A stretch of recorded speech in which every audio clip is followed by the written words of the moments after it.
안녕하세요. 파락깡통에서 제기한 주식쟁이입니다. 제 방송을 보시는 선생님 중 한 분이 저에게 이런 질문을 메일로 보내주셨습니다.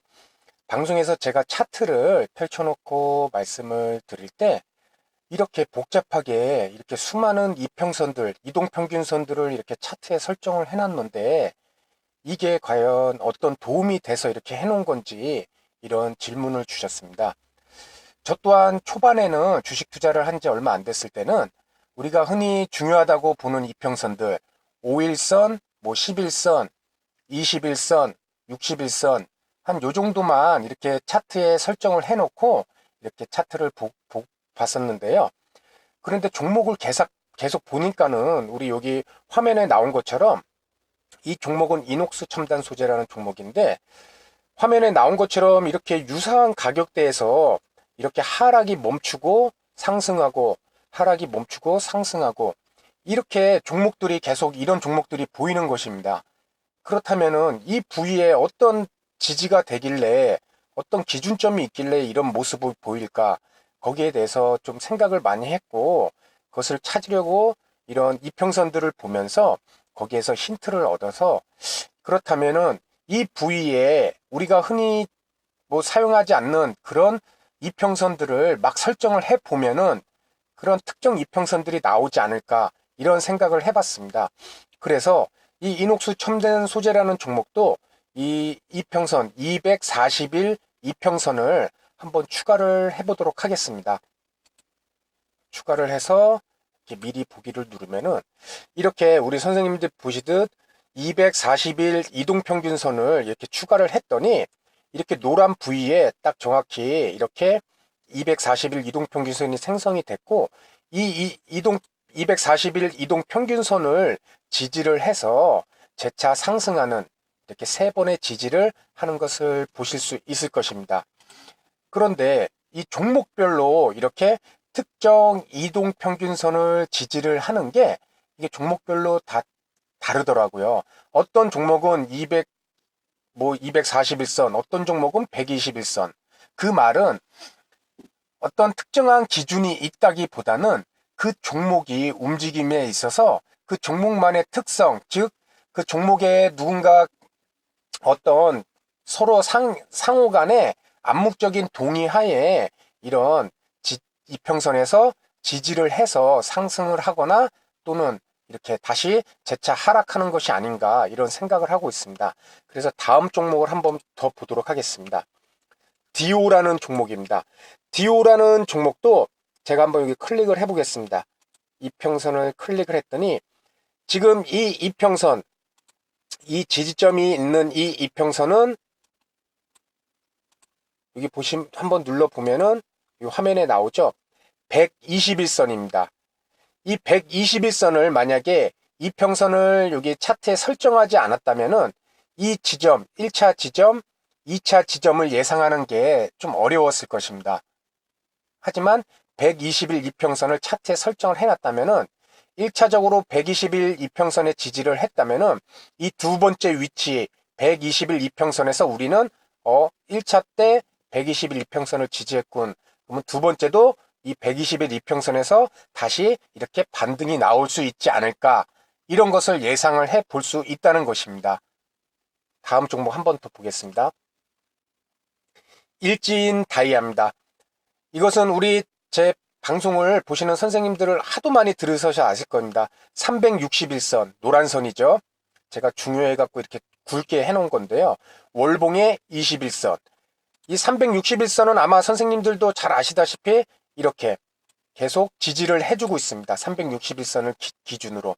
만약에 차트에 360일 이동평균선을 설정을 하지 않았다면은 이 노란 선이 안 보일 것이고 이 지점에서 왜 지지가 되는지 이것을 파악하는 게 어려웠을 것입니다.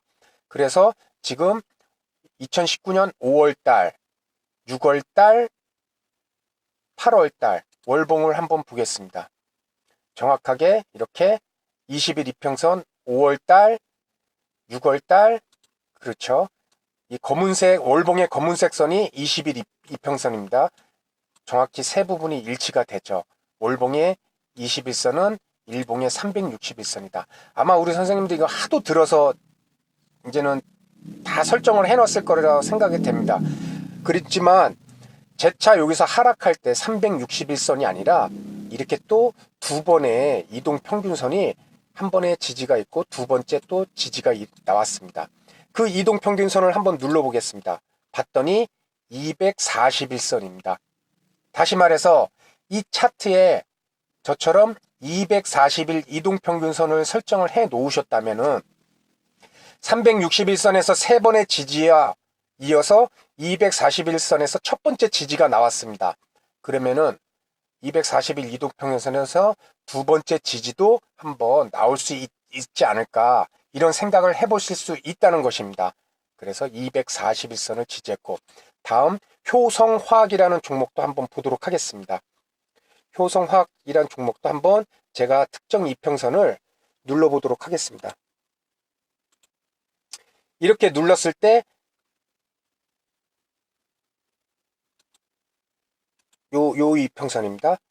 121 이평선, 요 부위와 요 부위, 요 두 번째 두 군데 부위는 121 이평선을 지지하고 지금 상승을 해 준 것입니다. 그렇다면 차트에 이렇게 121 이평선이 만약에 있다고 그러면 1차 121 이평선 지지, 그리고 2차에서도 121 이평선을 지지를 해서 이 부분에서 또 상승이 반전이 일어날 수 있지 않을까, 이런 생각을 해볼 수 있다는 것입니다.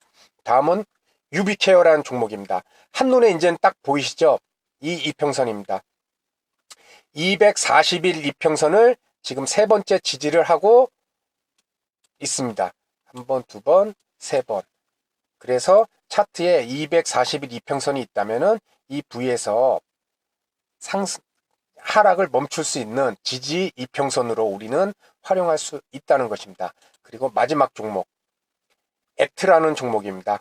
이 종목도 제가 특정 이평선 눌러봤더니 121 이평선이었습니다. 그래서 121 이평선은 지금 이렇게 여러 번 이 액트라는 종목에서 하단에 지지해주는 이런 이평선의 모습을 보여주고 있습니다. 그래서 오늘 방송의 내용은 이렇게 차트에 간단하게 이평선 여러 개를 설정을 함으로써 이 종목이 어떤 이평선에서 지지가 되고 하락을 멈추고 다시 상승을 하는지, 이런 이평선들을 여러 개 설정을 한다는 것은 뭐 우리가 크게 힘들지 않잖아요. 이렇게 차트에서 이평선 설정하는 그 기능을 통해서 이렇게 다양한 이평선을 설정을 하는데요. 저 같은 경우는 여기 보이시죠?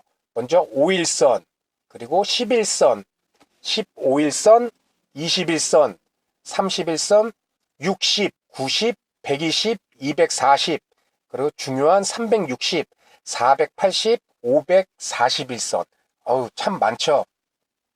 이렇게 여러 가지 이평선을 저는 항상 차트에 기본적으로 설정을 해놓고 저장을 시킨 다음에 종목을 검색하고 있습니다.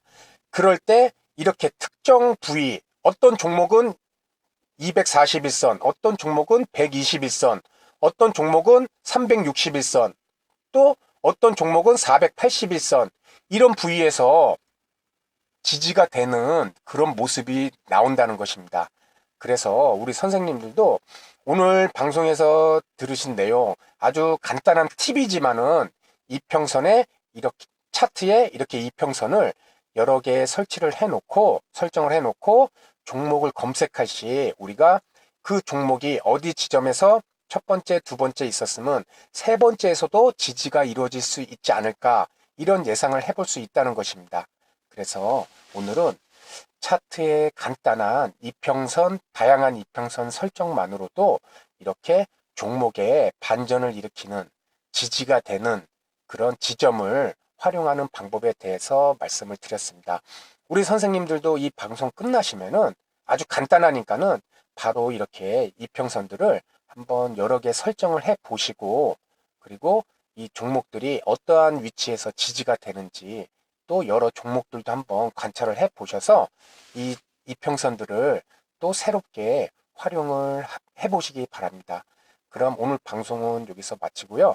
다음 시간에도 보다 좋은 내용으로 인사를 드리도록 하겠습니다. 감사합니다.